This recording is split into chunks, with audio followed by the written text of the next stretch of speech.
This is Terrence McNally, and this week I share with you one of my favorite previously recorded interviews with Jon Kabat-ZINN, author of Wherever You Go, There You Are, and Trudy Goodman, founder of InsightLA, about the practice of mindfulness. This interview originally aired in September 2010. You startle awake to a rude alarm clock. Nothing you'd rather do than sleep a bit more. Coffee gets you going enough to make it out the door on time, and on your morning commute you zone out, oblivious to the radio reports of that morning's weather disasters and war casualties. At work, juggling your cell phone, landline, Palm Pilot, iPhone, email, electronic calendar. You speak to countless faithless people, all without leaving your desk. You grab lunch hunched over a pile of paperwork. You look up from the traffic on the drive home to notice what must have been a beautiful sunset. You worked late. Your drive is slow. You put off exercise till tomorrow. And at the end of the day, you're back where you started. Sound familiar? Well, what gets lost in that daily shuffle? What toll is stress taking on your body? Is there some way you could lead a fuller, happier life?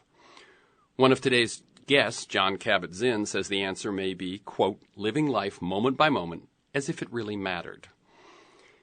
He believes that by practicing what he calls mindfulness, we can literally and metaphorically come to our senses, not just as individuals, but as a society.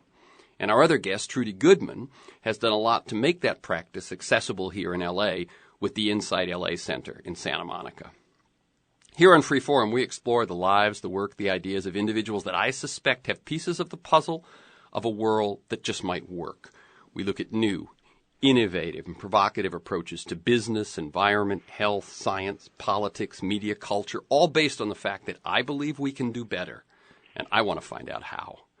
Jon Kabat-ZINN, Ph.D., is a professor of medicine emeritus at the University of Massachusetts Medical School, where he was founder of the Center for Mindfulness in Medicine, Healthcare, and Society, and founding director of its world-renowned stress reduction clinic.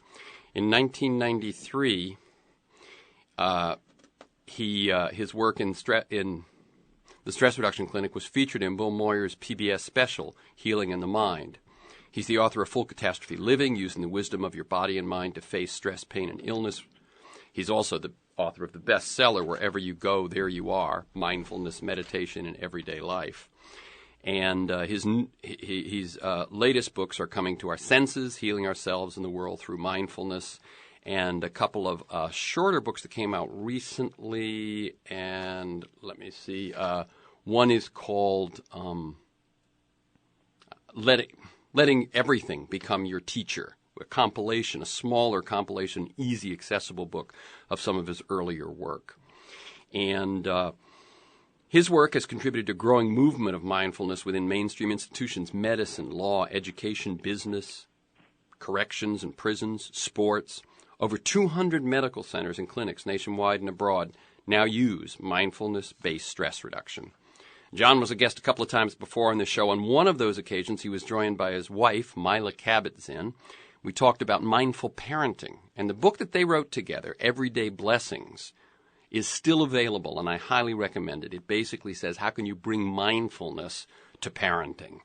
By the way, the Zinn in both of their names is her maiden name, and her father is the late historian and activist, so beloved here at Pacifica, Howard Zinn.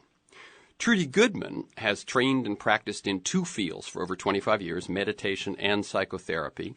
She studied developmental psychology with Jean Piaget, Lawrence Kohlberg, and Carol Gilligan, and trained with a widely respected psychiatrist, psychoanalyst in Cambridge, Massachusetts, Richard Chasen, M.D. And for 20 years, Trudy worked with children, teenagers, couples, and individuals in a full psychotherapy practice. Since 1974, she's also devoted much of her life to practicing Buddhist meditation. She taught mindfulness with Jon Kabat-ZINN in the early days of the mindfulness-based stress reduction clinic at the University of Massachusetts.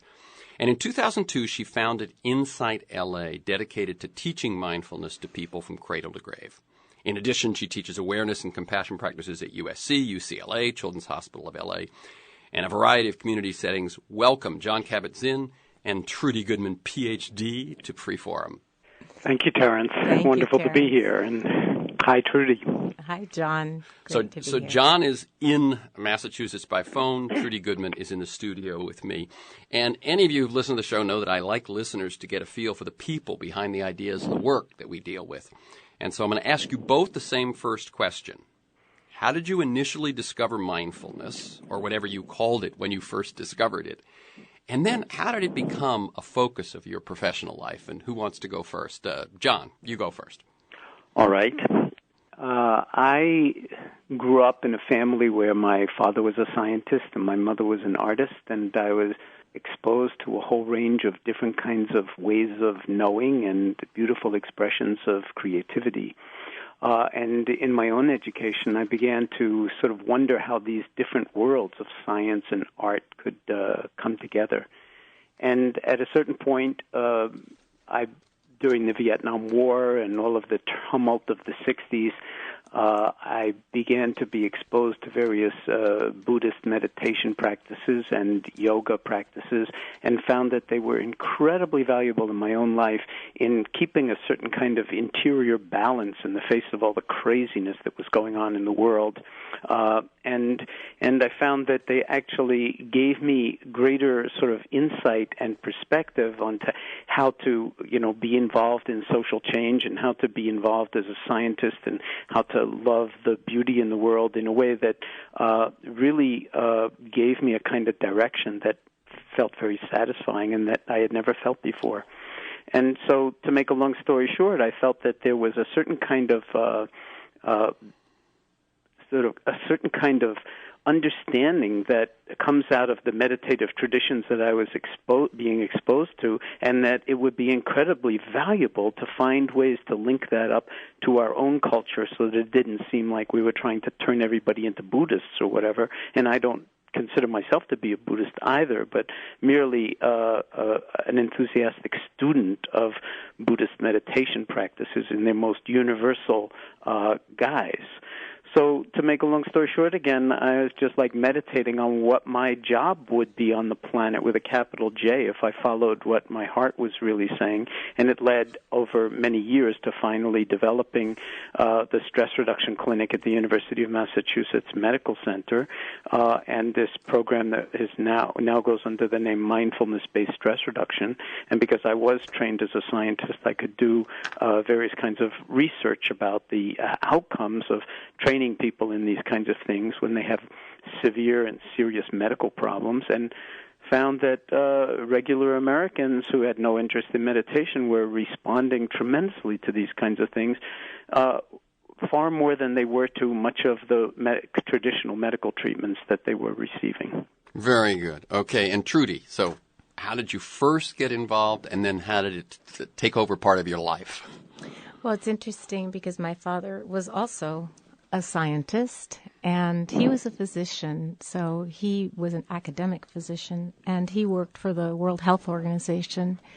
And my mom was a homemaker, and her life was devoted to us, the children, and to service, volunteer work in the community. And I feel that I grew up with these ideals of service to the world, and my father's interest in healing and world health. And how I encountered mindfulness is really, it's a story where my life intersects with John's, because I had done everything right. I had gone to a good school. I had married a nice Jewish boy. I had I had gotten good grades. I did everything right. And somehow, my young life, there was a lot of loss, and I was perplexed. How could this be when I had done everything right? And so I was searching, and I knew John already because our fathers had worked together at the Pasteur Institute in Paris, so our families knew each other, and we were friends as teenagers. And our paths crossed again in Cambridge, Massachusetts. And it was actually through John and our mutual friend Larry Rosenberg that I was introduced to mindfulness practice and mindfulness meditation. And it opened the doors.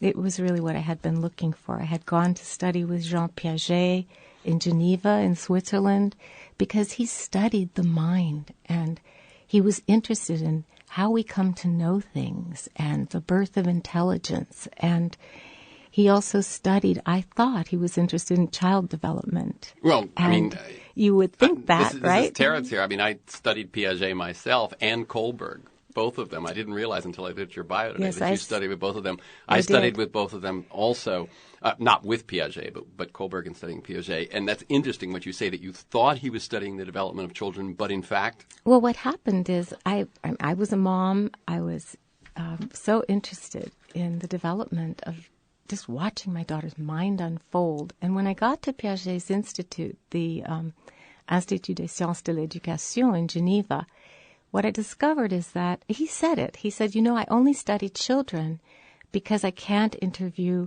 he said, early man, but we would say early people. He said he felt that children recapitulated in their development what he imagined had happened with the birth and development, evolution of human beings. And that was really his sole interest in children. They were standing in for Neanderthal. They were standing in, yes, exactly. But I was interested in the emotional lives and hearts of children as well. So when I re-met John and was introduced to this practice of mindfulness, it offered me a way to complete the more cognitive understanding and development that I had learned with Kohlberg, with Piaget, with the developmental psychologists. So now it's helping your own inner life and so on, but then it becomes a focus. I mean, you're a psychotherapist, you're a PhD. When does it become? I mean, you're not out here. You're out here. You moved to LA and you started an Insight Center. Yes, and I think it became a focus. It became the focus of my life's work when I was married to somebody who was a mindfulness teacher, a Zen teacher, and we taught together for many, many years in Cambridge, Massachusetts. And when that part of my life ended and I came to Los Angeles to help out my family members who were here, all I wanted to do was to share and to offer what had been such a source of healing and transformation in my life and in the lives of hundreds and hundreds of children and families and everybody that I had been working with. Okay, I'm Terrence McNally. That's the voice of Trudy Goodman. And she is the founder of InsightLA in Santa Monica. And you can learn more about their work at InsightLA.org. And my other guest today is Jon Kabat-ZINN, author of many books, including the best-selling Wherever You Go, There You Are, Coming to Our Senses, Letting Everything Become Your Teacher, etc. Very good. Okay, so we've said mindfulness many times. You made the point, John, that you are not, you don't call yourself a Buddhist, but you practice something that Buddhists practice. Yes. Trudy, do you consider yourself a Buddhist? I do and I don't. I definitely practice Buddhist meditation and teach that as a way of life, but I can't say that because I'm Jewish, and those are my roots and my family connections. And I think what I would mostly say is, my family, if I say I'm a Buddhist, they kind of maybe have a little bit of a mild shudder. But when I am a Buddha, when I live from the values of this tradition, which are universal values, they're central to every great spiritual tradition, then I feel really aligned with what's true, most true. Very good. So, and I would just point out, Terrence, that even the Buddha himself was not a Buddhist, and the word Buddhism was actually coined by Europeans in about the 17th century. That's interesting. I didn't realize that, and it somehow both the location and the timing makes very good sense to me. Right. So I think what Trudy's saying about it being really profoundly universal, the discoveries that the Buddha made in his own life and that he shared with people over the course of his lifetime, they're still alive and vibrant now, and the real reason for it is that they do have this profound transformative potential. Now here's and a then question. Everybody gets the opportunity to investigate that for themselves because no one else can do this work for you. Here's a question I've never asked, which is mindfulness. I'll tell you what, you can, I'll let either one of you define it. But here's my question. Did it originate with the Buddha? Because to some extent, it seems to me that there must be indigenous people who never had contact with the Buddha who know enough to listen to their breath or pay attention to silence and so on. Absolutely, on every continent for that matter, and in every era. So what the Buddha tapped into are really universal truths that are part and parcel of our humanity and really enfolded into our DNA. But at the same time, he gave the most articulate and robust and clear stating of the potential for the mind to actually liberate itself from all sorts of suffering that we create for ourselves, much of it around thinking and the way we react to situations that threaten us. Okay, I'm Terrence McNally. That's the voice of Jon Kabat-ZINN, author of many books on mindfulness, including the best-selling Wherever You Go, There You Are. His latest is Letting Everything Become Your Teacher. He will be in L.A. October 6th at Royce Hall. You can learn more about that event by going to the website Komen, K-O-M-E-N, L.A. County, all one word, KomenLACounty.org. And my other guest today is Trudy Goodman. She's the founder of InsightLA in Santa Monica, which is a center that, as I say, she founded over the last few years, in which there are practices and programs in which you can apply mindfulness in all sorts of areas. And I will give you time before this hour is up, Trudy, to tell us more about that. But for anyone who this is fairly new to, and I'll give it to you, Trudy, now. What is mindfulness? What is that practice? So what is mindfulness? This is a wonderful question, but in one way, mindfulness is whatever we do when we're being fully here, really present in our lives. It's not something mysterious that you have to go study philosophy to understand. It's really very, very simple. But it's not so easy to do because we're pulled in so many different directions. As you were saying at the beginning, Terrence, and as John's been saying, to be present with experience as it's happening, to have our minds and our bodies and our hearts in the same place at the same time. This is what mindfulness is about. Last night we started a class and there were probably 40, 45 people going around in a circle to say why they had come to learn mindfulness-based stress reduction, the program that John designed at the medical school in Worcester years and years ago, maybe 35 or so.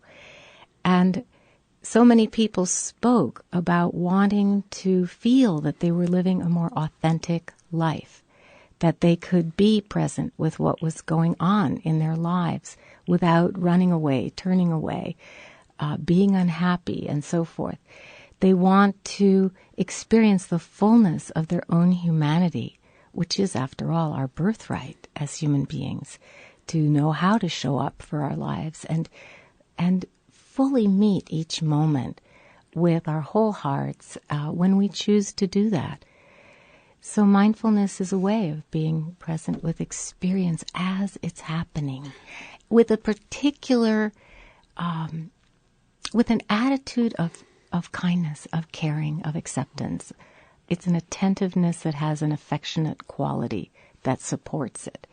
So it's very different from the sort of self-surveillance that we might think is mindfulness, where we're kind of watching ourselves all day long, but that's usually critical. And we're usually judging ourselves and others all day long. With the kind of presence that we learn to develop and strengthen and cultivate, we already have it, but we learn to develop and strengthen and cultivate that as a way of learning how to accept ourselves and love ourselves, ultimately, just the way we are. Right. Wherever you go, there you are, just the way you are. Exactly. When did I would say, I mean, it's just so beautifully said, Trudy, and the only thing I would add is that it really has an element of befriending oneself in a very profound way that we're really not used to. we're so caught up in judgments about ourselves and so caught up in being driven to get here or get there or to find this or make that happen, and then we'll be okay. And, of course, you can really stumble into your grave all the way thinking that there's some better thing that once you get that, then you'll be okay. And so this is really a message that's saying no matter what's going on with you, you're already okay, and there's already more right with you than wrong with you as long as you're breathing.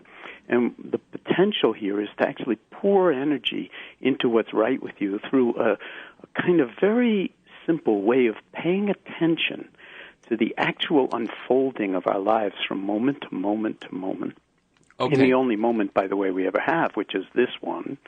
And then learning how to reside, so to speak, in the comfort of our own being and in this remarkable quality that we have that never gets any attention, and that is awareness. Yeah. That can actually govern our choices and the way we live our lives in ways that thinking, which is another powerful function that we're very good at as human beings, cannot do, because thinking usually drives us into anxiety, usually drives us into depression, usually drives us into, just attempting to always be better than we actually are without recognizing that in some sense you're perfect exactly as you are. And so and that includes all the warts and pimples and imperfections that the mind could come up with to say, oh, well, he doesn't know who I am because there's no way I'm perfect. And so perfect within that imperfection allows us to really settle into something that I want to just say as a scientist, we are now able to study in very sophisticated ways, and it demonstrates that it has profound effects on our state of mind and on our physiology and on our brains and on our immune system that are very much in the direction of well-being. Jon Kabat-ZINN, say a little more about that. As you preface that last statement of being a scientist, what are my guess is that when both of you or each of you began practicing, it was because of the experience you had, but there was not nearly the research at that point. So what is some of what we've learned when we've put our, Western scientific view onto this simple practice? Well, what we're finding, if I'll go first on this one, if that's okay. Yeah, exactly. Is that these little shifts in going from the, say, doing mode to being mode actually influence the brain, as I mentioned, and the immune system, and our relationship to painful sensations in the body, depressive rumination in the mind, that it turns out that how you pay attention and how you are in relationship to your thoughts and emotions, especially the destructive and discomforting thoughts and emotions, makes a profound difference in our biology. And this was not known 32 years ago when I started the stress reduction clinic. The science of the mind-body connection has really blossomed in even the last 10 years in ways that are really extraordinary. And for one, since you started out talking about stress and the stresses of daily life in the now overwhelmingly digital era that we're living in, it's now been demonstrated that unmitigated stress in our lives can actually take years off our life, and the mechanism for doing that is that it shortens the chromosome, the repeat subunits of DNA called telomeres that are at the ends of all of our chromosomes. So stress actually enhances the rate of cell death and cell senescence, and is now thought to be a major way in which we accelerate through, the way we live, our own morbidity and mortality. If you were to learn ways to actually be in wiser relationship to the stress, because a lot of the stress we can't do that much about, but how we learn to be in relationship to it so that it flows more through us rather than accumulates inside of us can make a huge difference in not only the quality of our life, but for that matter, potentially, and this research is in its early stages, the quantity of our life. So what I was going to ask, though, is that people do not die of stress. People die of cancer, heart disease, Yeah. et cetera, et cetera. But what you're saying is that stress and the effect it has accelerates those or various impacts kinds of disease those processes. But it also accelerates just the normal aging process. And so people do die of old age, so to speak. I mean, yes, some weak link finally goes. But if we're overall accelerating the aging process on the cellular level, then that is not a good thing if there's something that we can do to modify that.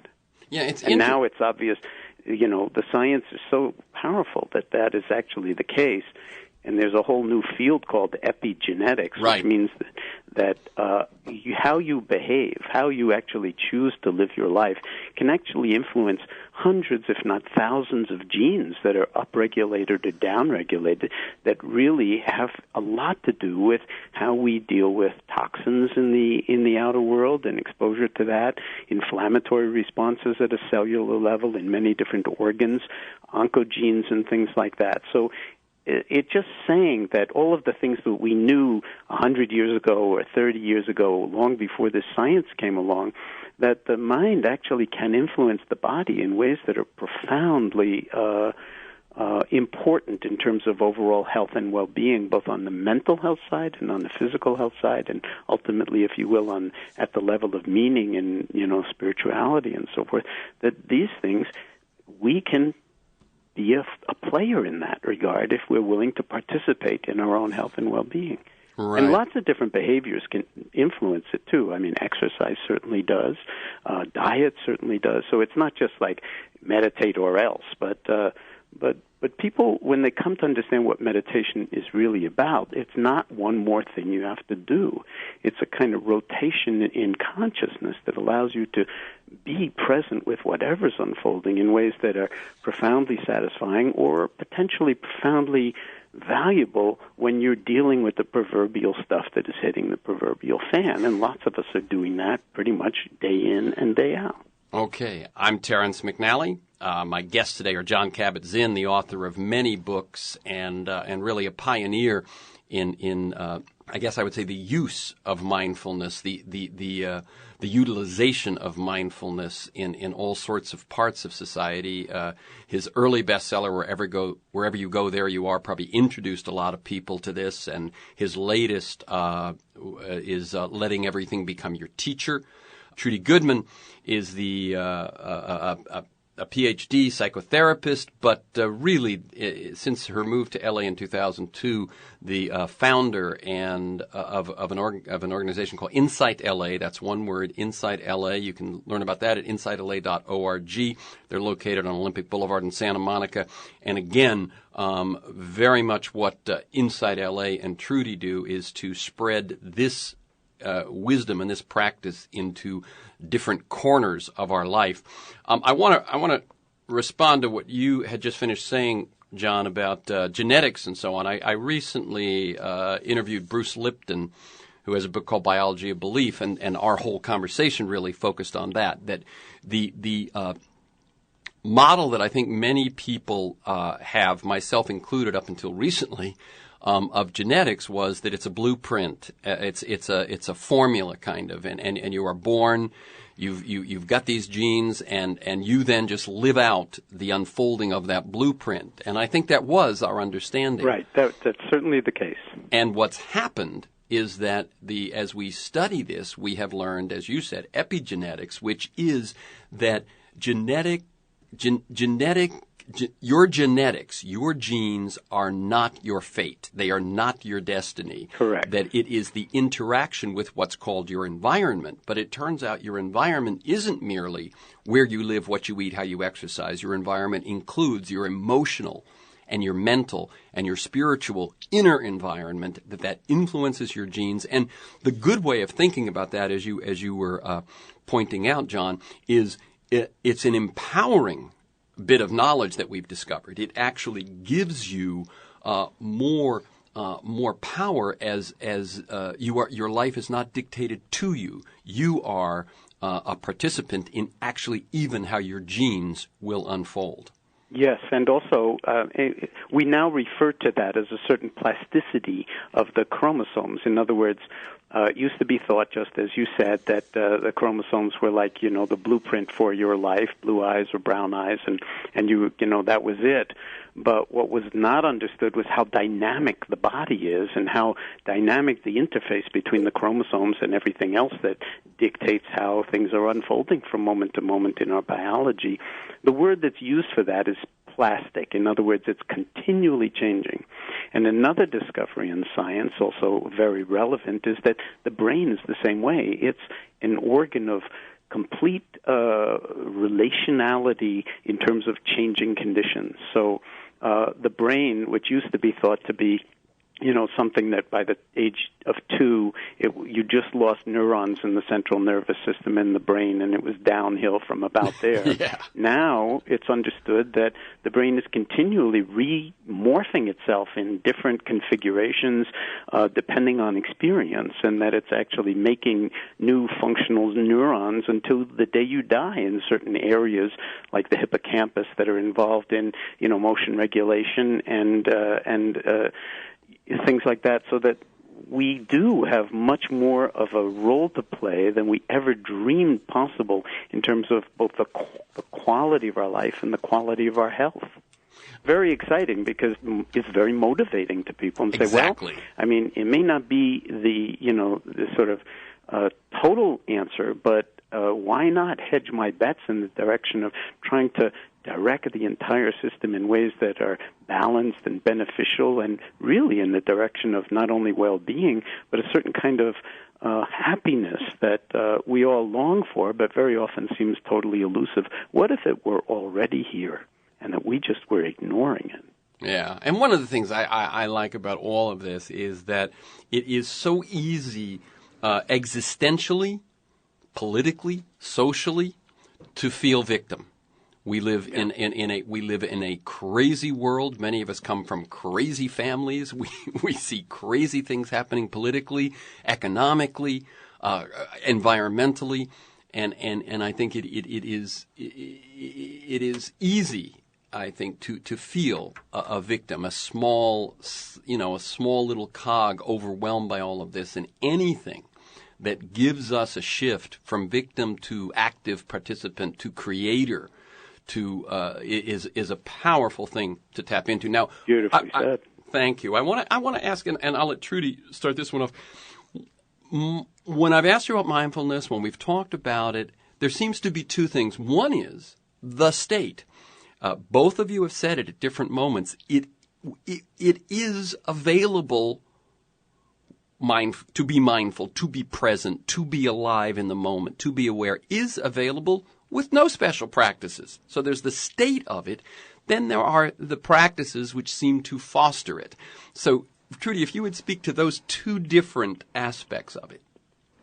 The state of mindfulness is an experience that we have that, as we've been saying, is always available to us anytime we are a little bit mindful about ourselves, attentive and present to what's going on, noticing what's going on. And let me just see, the moment when you look up from your desk when you're working and you notice that there's a sunset going on. Exactly. Or your child walks into the room. This is a quote, actually, and I'm getting moved again, John. This is so funny from the interview I did with you in Mila many years ago. Your child walks into the room and you really see them in that moment. That you can be truly present. Just it comes in like that, right?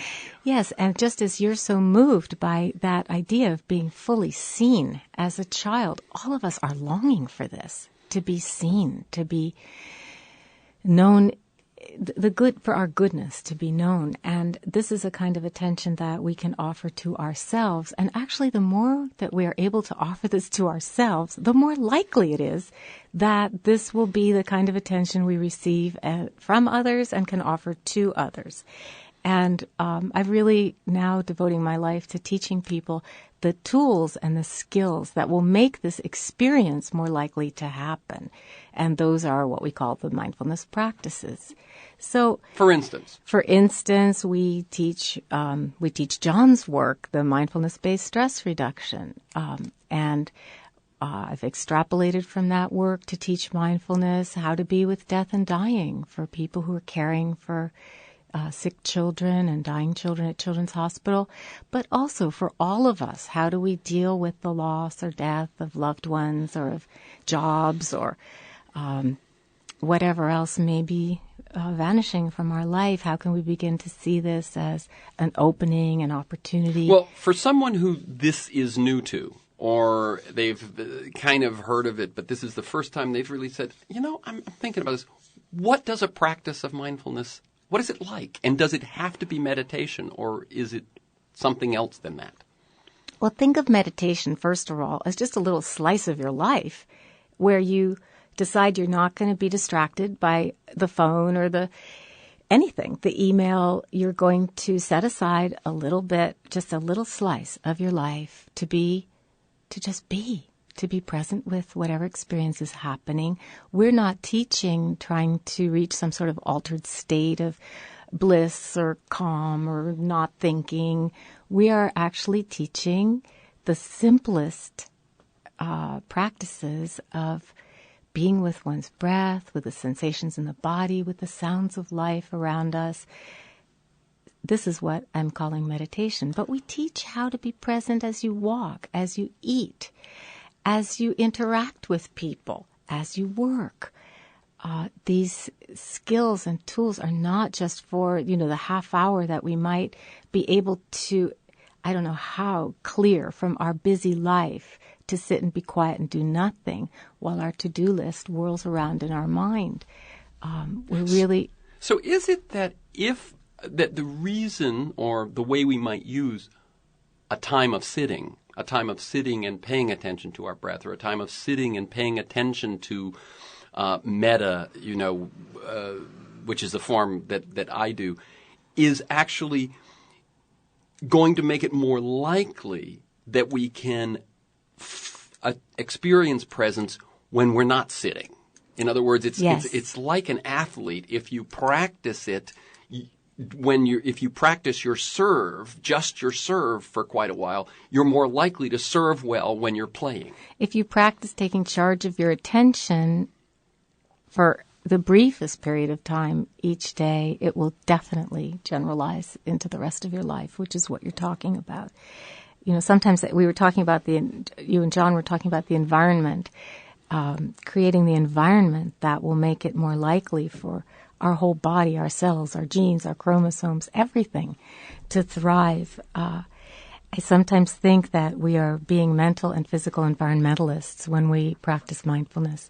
We're cleaning up our own environment. And of course, then, too, we're not so preoccupied and distracted. We can look around at the world and see what needs to be done and help out in ways that may not have been possible for us before. So this isn't just, it's a source of personal healing and how to work with and transform experiences of pain, loss, and so forth, but also a way to begin to see ourselves, each other, and our world, and serve our world with more generosity and creativity. Okay, John, you want to add anything to what I'm talking about? Is the practice and the presence. I love what Trudy's saying, and I'm just trying to resonate with all of the people who are listening in this moment, and really want to communicate that whether it's the word meditation or the word mindfulness or anything like that whatever it is that you're thinking it is, it isn't, because it's not one more concept or one more idea or, as I said, one more thing that you have to do. And it's very hard for us to really take this in, and it's hard for me to even articulate what it is, because it's not a technique. It's not a way of it's a way of being as opposed to a technique. You're not trying to get anywhere else. But what you're really trying to do, as Trudy was suggesting, is be where you already are. It turns out we're almost never where we already are, because we're either sort of planning or worrying about what hasn't happened yet, or we're in the past obsessing over what has happened that we didn't like, or the good old days that are so much better than now. And so the present moment, which is the only time we're ever alive in, ever could take a breath in or express love in or delight in, is kind of obliterated, squeezed totally, so that if we wind up living our lives that way, we might miss a great deal of the landscape of our own experience for days, weeks, months, and years and decades. And so what mindfulness is really about is a way of seeing and a way of being that gives us back our moments, and in such a way that we don't need to get out ahead of ourselves striving to get somewhere else or make something happen. And it's kind of paradoxical. In that way, all life really becomes the meditation practice. So it's not necessarily about sitting or lying down or doing mindful yoga at a particular time of day, although those formal practices are incredibly valuable and really create a foundation for deepening this kind of thing. But once one is anchored in that kind of formal practice, it does spill out into the entirety of your day, so that every moment can be a moment of presence and as Trudy said, a kind of affectionate attention and generosity towards oneself and others and the world in ways that really bring, if you'll pardon my putting it this way, a degree of wisdom into the equation and a degree of compassion into the equation that the world itself is starving for. And authenticity is a part of this. This is not some kind of play acting. This is living your life as if it really mattered in the only moment you get a chance to do it. And our discovery over the past 30 years plus is that Americans, regular people like ourselves, take to this like ducks to water.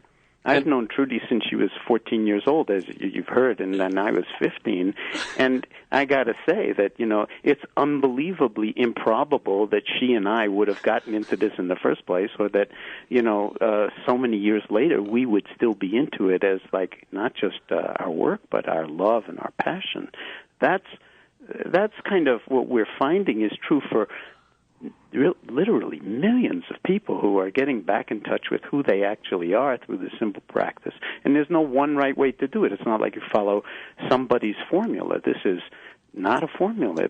It's one's own love affair, if you will, with the present moment and a capacity to really befriend even the more difficult challenges that we face in ways that, as I've said, are healing in so many ways.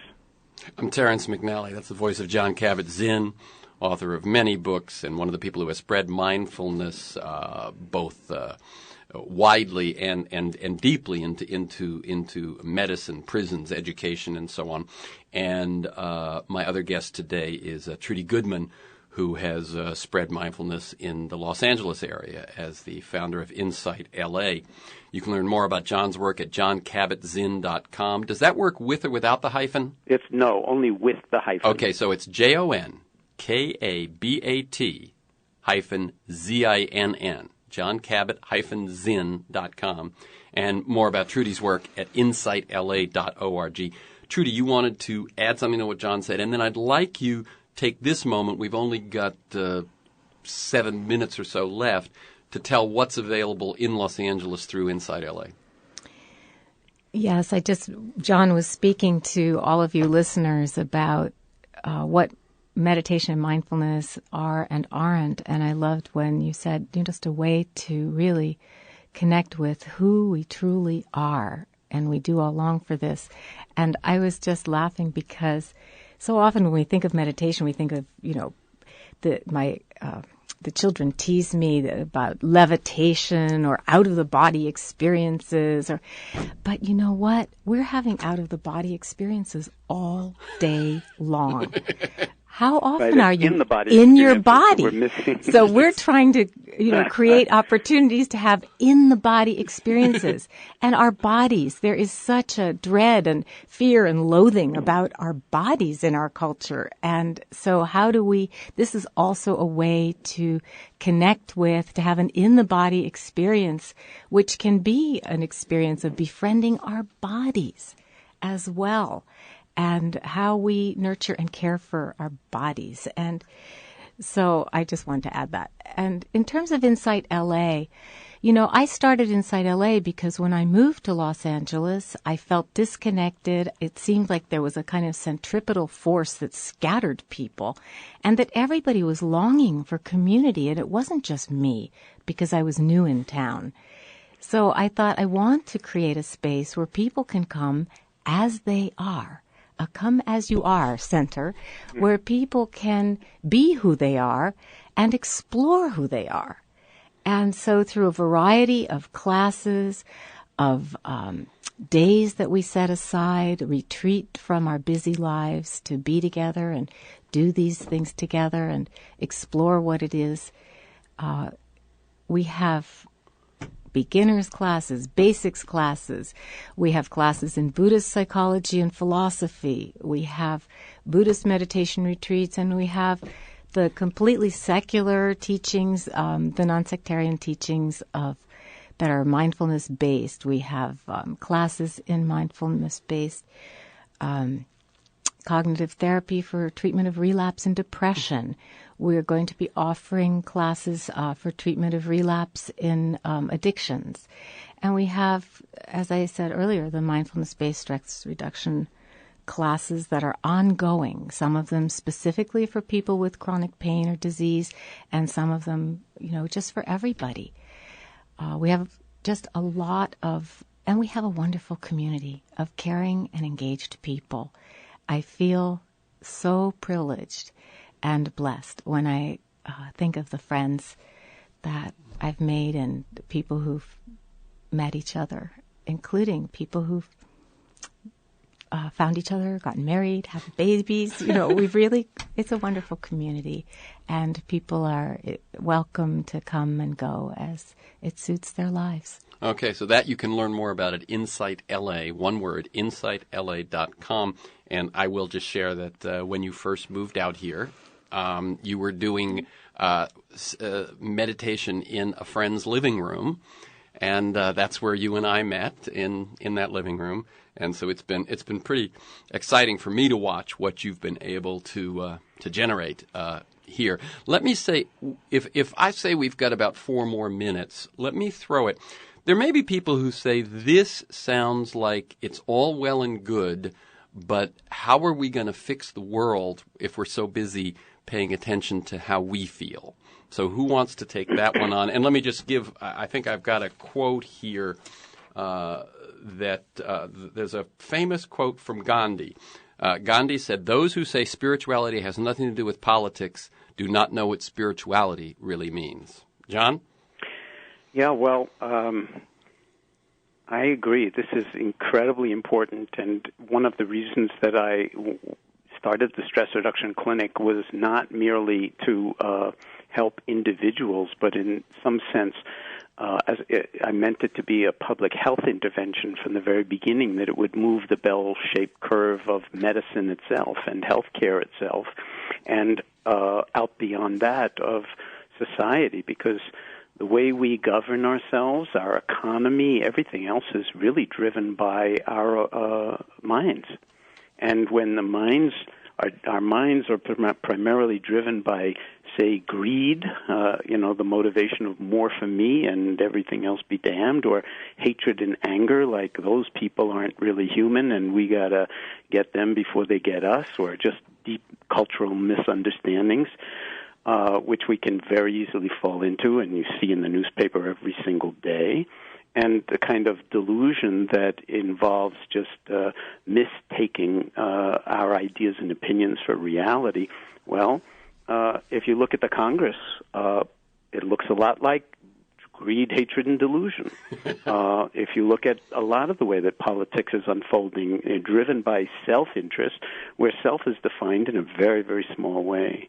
And some of the implications of mindfulness really don't simply have to do with the health of one particular person's body, but of the body politic, that if we could actually learn how to modulate those kinds of forces in ourselves that really have to do with contraction, and understood those capacities that we have that have to do with clarity and wisdom and compassion, that we could actually transform our laws and the way we conduct business and the way we work internationally with other countries so that we minimize the impulses to destroy each other and ourselves, if we think about the environment and what we're doing to it, and we optimize the potential for human beings to live in some way in harmony with other life forms and beings, whether in the, we're talking about the rainforest or we're talking about endangered animal species, in a way that just adds value to the potential for our planet to actually make it, as opposed to human beings winding up being, in some sense, the autoimmune disease of the planet, that we are the disease agent and also the first victims of it. And it all has to do with whether the human mind knows itself or not. So the challenge of this era is, in some sense, for us to wake up to the full dimensionality of our being while we actually have the chance. And there are people in Congress, Tim Ryan from the Youngstown congressional district in Ohio, who are actually promoting mindfulness in the Congress and trying to, get money for it to fund mindfulness in public education, in the schools, and in healthcare, and also in the armed forces. That would take a whole other program to say what's going on in the armed forces with mindfulness now. I've got to bring it to a close. Thank you. So again, the websites are JONKABAT-ZINN.com, JONKABAT-ZINN, JONKABAT-ZINN.com, and InsightLA.org. That's one word, InsightLA. You can listen to this week's conversation and many others anytime during the week by linking to the podcast. You can sign up to have it delivered to you weekly either at iTunes or at TerenceMcNally.net or at aworldthatjustmightwork.com. You can get my weekly email announcement telling you who's going to be on and what we're going to talk about by emailing me at temcnally@mac.com, temcnally@mac.com. You can also do that at the website. Thank you to Devin Jordan, my engineer, Stan Mizrahi, Mark Maxwell in production, Matt Perez in traffic. Thank you, Jon Kabat-Zinn and Trudy Goodman. Keep up the good work. Thank you, Terence. Thank you.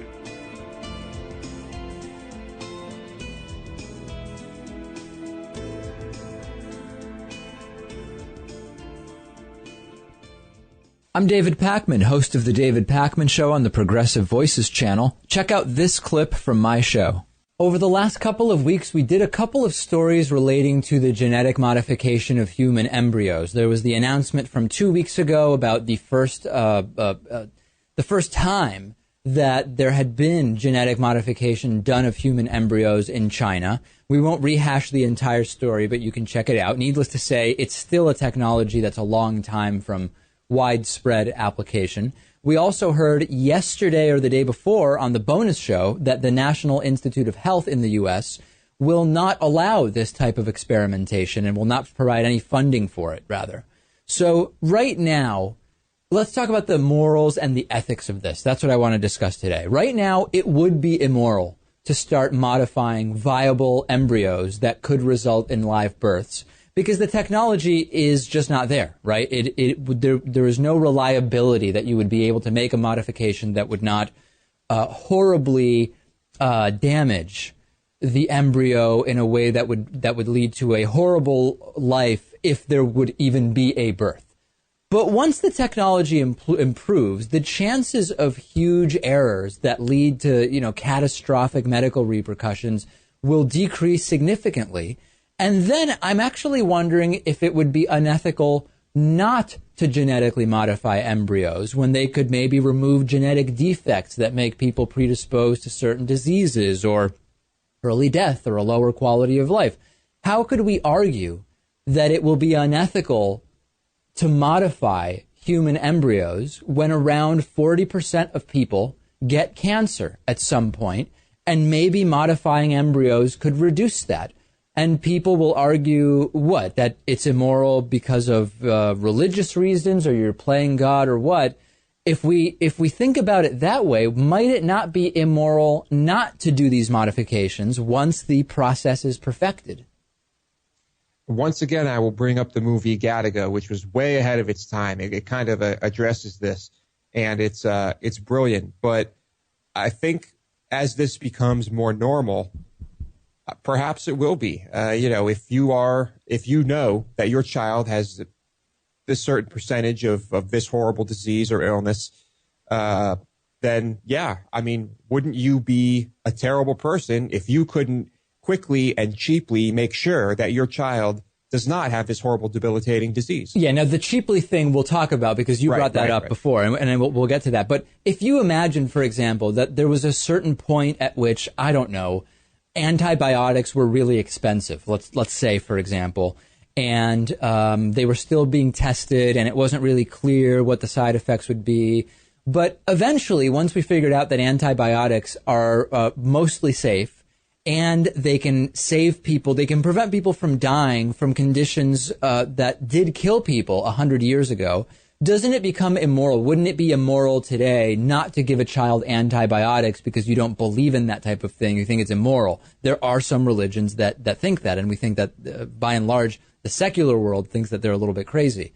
If genetic modification of human embryos does become effective at fixing the predispositions towards certain diseases, and it's affordable, as Lewis said, it may be seen as equally odd not to do that. But let's talk pragmatically about what Lewis brought up, right?